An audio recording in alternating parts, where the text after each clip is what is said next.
नमस्कार, मैं सारिका तिवारी पढ़ाई से लड़ाई चैनल में आपका स्वागत है। आज हम कक्षा 10वीं अध्याय 8 त्रिकोणमिति से परिचय में 8.1 के कुछ सवाल देखने वाले हैं। तो सबसे पहले हम 8.1 का पहला सवाल देखेंगे।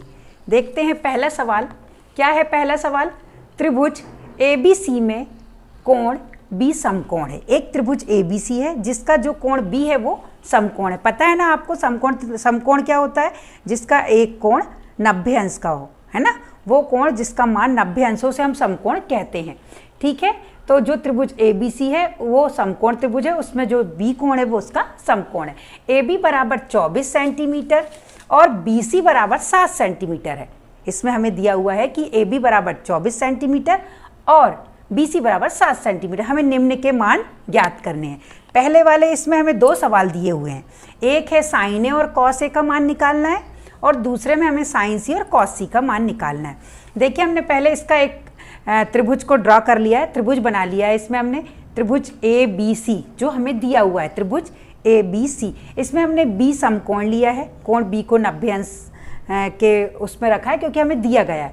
उसके बाद हमें AB बराबर 24 सेंटीमीटर दिया हुआ है और BC बराबर 7 सेंटीमीटर दिया हुआ है।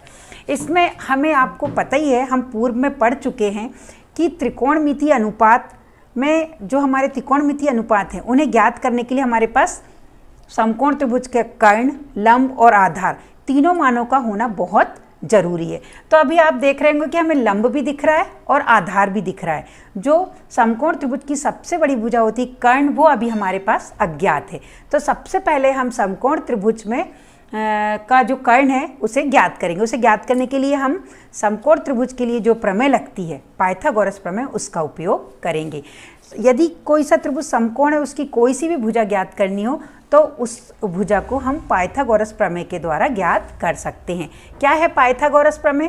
कर्ण का वर्ग बराबर लंब का वर्ग प्लस आधार का वर्ग। तो पहले हम देखेंगे इसका साइन A और कॉस A। हमने पहला सवाल ले रहे हैं, पहले सवाल का पहला सवाल ले रहे हैं। इसमें हमें साइन A और कॉस A निकालना है। तो हम इसकी शुरुआत में सबसे पहले इसमें क्या लिखेंगे? हमें क्या दिया हुआ है? कोण B 90 अंश। इसमें कोण B हमें 90 अंश का दिया है और हमारा जो त्रिभुज है कैसा है? त्रिभुज ABC एक समकोण त्रिभुज है। त्रिभुज ABC समकोण त्रिभुज है जिसका कोण B क्या है? 90 अंश का है। अब ये समकोण त्रिभुज है तो हम इसमें पाइथागोरस प्रमेय का उपयोग करके कर्ण का मान निकालेंगे। तो हम यहाँ पर लिखेंगे पाइथागोरस प्रमेय से। पाइथागोरस प्रमेय से क्या होती है? पाइथागोरस प्रमेय कर्ण का वर्ग बराबर लंब का वर्ग प्लस आधार का वर्ग। जो हमने चित्र बनाया है उसमें हमारा कर्ण क्या है? AC। तो हम लिखेंगे AC का वर्ग बराबर BC का वर्ग प्लस AB का वर्ग।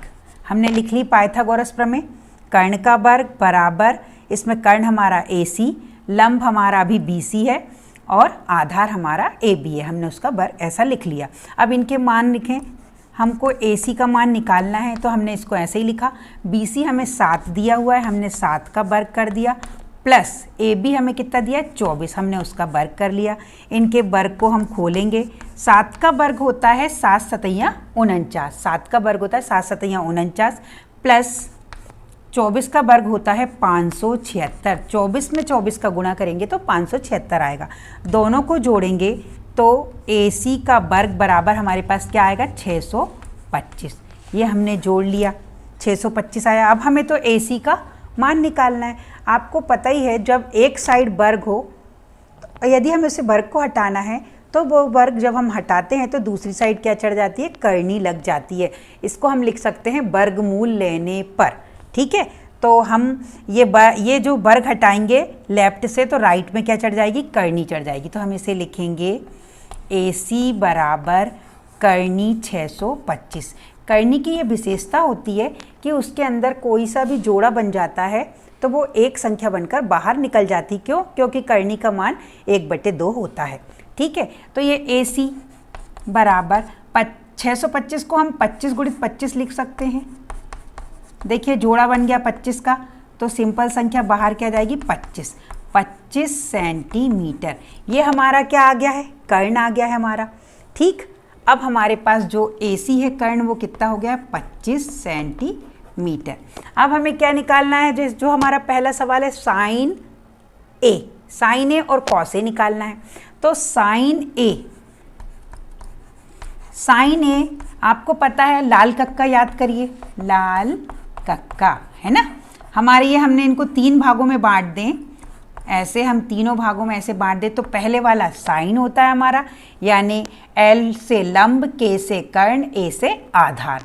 लंब बटे कर्ण हमारा साइन होता है, आधार बटे कर्ण हमारा कॉस, लंब बटे आधार हमारा टेन होता है। ठीक है, तो इससे साइन ए हमारा लंब बटे कर्ण आ रहा है। अच्छा, एक बात और मैं आपको बताना चाहूँगी, जब हम कोण ए की बात करेंगे तो लंब उसके सामने वाली भुजा, यानी कोण ए के लिए लंब BC होगा और आधार AB होगा। पर यदि हम कोण C की बात कर रहे हैं, इस कोण C की बात करेंगे, तो लंब हमारा अब AB बन जाएगा। जो हमारा लंब है अब बदल जाएगा। यदि हम कोण C की बात करेंगे तो लंब हमारा AB होगा और आधार हमारा BC होगा। ये बहुत महत्वपूर्ण बात है, इसे आपको ध्यान रखना है। तो हमारा साइन है, यानी हम इस कोण की बात कर रहे हैं, और साइन का सूत्र देखो लंब बटे कर्ण, यहाँ मैं शॉर्ट में लिख देती हूँ लंब बटे कर्ण। लंब हमारा इसके लिए कितना है 7 और कर्ण अब भी हमने निकाला है 25। ये आ गया हमारा साइन ए। ठीक है, अब इसके बाद हम क्या करेंगे, इसमें हमें और क्या निकालना है, कॉस ए। तो हम यहाँ पर लिख दें कॉस ए आधार बटे कर्ण है ना, A बटे K।